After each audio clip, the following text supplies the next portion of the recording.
so I'll just go get my act together first. The way I'm going to do this, I'll probably first I need to sit back so I'm not dominating the screen.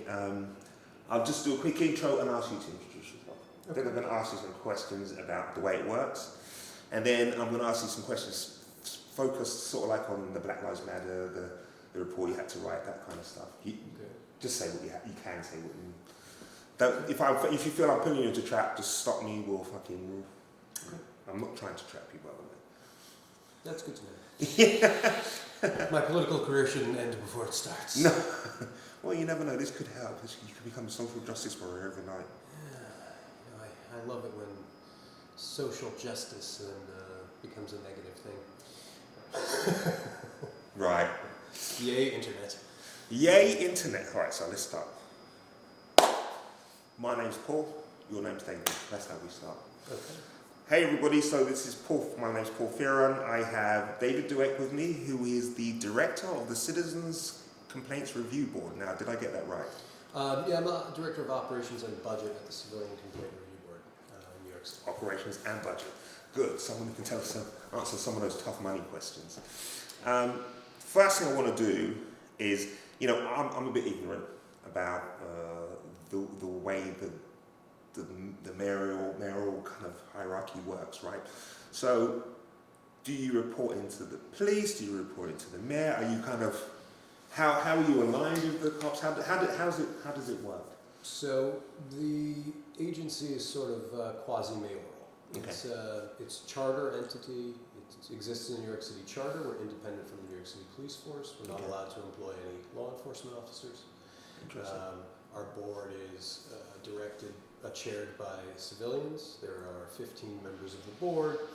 A number of them are appointed by the city council, a number of them appointed by the mayor, and 3 appointed by the police commissioner, who must have had law enforcement service. And those folks sit on panels to review cases.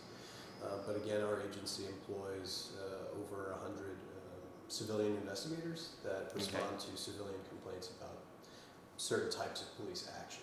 We commonly describe them as FADO actions. There are uses of force, offensive language, discourteous behavior or language, and abuse of authority.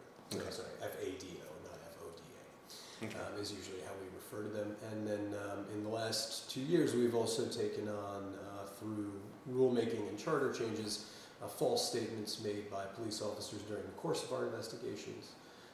Sexual misconduct complaints, sexual harassments, sexual attacks, and as of about a week and a half ago, the City Council has empowered the agency to review profiling incidents and bias-based policing. Oh wow! So that's pretty recent. So yeah, 2 weeks ago. So we're working out how to develop those. Okay, I can help you with that, but no, let's move on. So how busy are you? Quite. Yeah. We are constantly being involved in more and more complex cases. I'd say that because of coronavirus, the general numbers are a little lower than I would have expected for 2020, 2021. Right. But the complexity of most of the cases is much greater, and those things get compounded, especially as we have more information. So, for instance, with the use of body-worn cameras and the access we have to body-worn cameras, which again can be a sticking point, but having those things makes investigation more complex. Not in a bad way, but just in a time-consuming way. Totally understand. So on that subject of time, what's the average?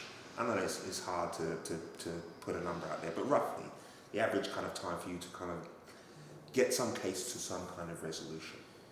Well, so the average time to investigate a case is somewhere in the neighborhood of 150 days. Oh wow. And most of that time is spent doing administrative work. I mean, investigative administrative work, right? I mean, we have to interview civilians who are involved in the action complaint. We have to interview the officers that are subject to the complaint. That requires scheduling.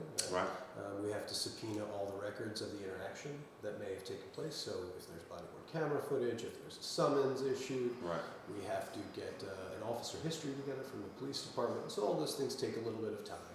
And then our investigators will usually, depending on the nature of the case, will either send a field team to look for additional video, additional audio, canvass the neighborhoods, or go themselves and meet more people and try to really make a determination. And then that investigator will meet in more complex cases. They'll either just less complex cases, they'll write a closing report explaining what the fact situation is, or they'll meet with our general counsel's office and review what they think the allegations are and how to pursue those allegations. Then all of those cases, after the closing reports are made and allegations are recommended to be substantiated against officers, those cases will be reviewed by a panel of our board members. Okay. And then you, so once you've got to that point, then the board members do the review, and then you decide about the further action based on the board review? So then the board would vote whether or not to substantiate an allegation, for instance. Right. And that's whether or not it occurred. Right. And then they would decide on an appropriate penalty. And again, in the last year or two, we've been working with the police department, now with the governor and the mayor's office in this last year, to streamline the disciplinary kind of matrix of understanding. And that means to just create a little more expectation of what the penalty structure looks like. Right. And to have more cases fall in line with each other, and to make sure that the police commissioner then is meeting out whatever discipline we believe is appropriate where we can. And so a number of things happen at that point. The board decides to substantiate an allegation. Right. They may just recommend training. They may recommend a loss of vacation days. But they may recommend something more severe. And we would call those charges and specifications, and then they would recommend that our prosecutors prosecute those cases. Are you compelled, let's say for instance, Officer Paul, right, somebody's complained about me, and you go through your process, right? Are you focusing on that particular complaint, or do you take my history into context, right? Because when you look at the Chauvin trial, for instance, it turns out that this guy's had a lot of training in de-escalation, right? At least twice, they say, right? And didn't follow any of those rules, right? Now I wonder if there were previous complaints for this guy. Were any of these right? So training is slightly different, but if this person has been trained, but he still can't follow the right procedure, in New York, what would be the process? Let's forget about George Floyd, and I don't mean that to disrespect George Floyd, but let's say we can prevent a George Floyd. Do you think you've got the right mechanisms in place to kind of avoid the mistakes that were made in Minneapolis? Well, that's a bigger question, really, than what we do in a lot of ways, Paul. So you say it's a bit broader than the scope of your organisation? Well, even in practice, certainly, but even in reality, it's just, even in theory, it's a bit bigger, right? I mean, certainly in cases, we maintain complaint histories. Right. So if you're on the force and you've been complained about, we know. Okay, so you do take history. We get an officer history from Internal Affairs as well. It tells us if there have been any other complaints from police officers or criminal activity suspicions, things like that. Okay. And we put those in our closing report content, right? So board members know what your officer history looks like. They also know what kind of civilian they're dealing with. Right. Does the civilian have a long complaint history? Things like that. Sure. And so, but to the broader question of how we can prevent certain things from happening, look, a lot of these things happen in the moment, and we do our best to make sure that people know we're going to be there to do our job. But we're an after-the-fact job. Well, that's right, because you're the complaints board, you're not the prevention board, so I totally agree. But again, like, look, we have cases that are, substantially some way similar, right? Eric Gardner was a case, right? And we prosecuted that case early on in my time with the agency, and look, that's a very complicated case too. It's the same kind of thing, right? Yeah. What training does this person receive? But in terms of how we investigate the incident, we're empowered, generally speaking, in these FADO cases to only review the incident that has been complained about. Right, so you don't try to look at the historical context. So is that because that taints would that taint your investigation if you looked at previous investigations? Well, because yes, the first question is, did the conduct described occur? Right. And then we have all kinds of other questions. Was the conduct inappropriate?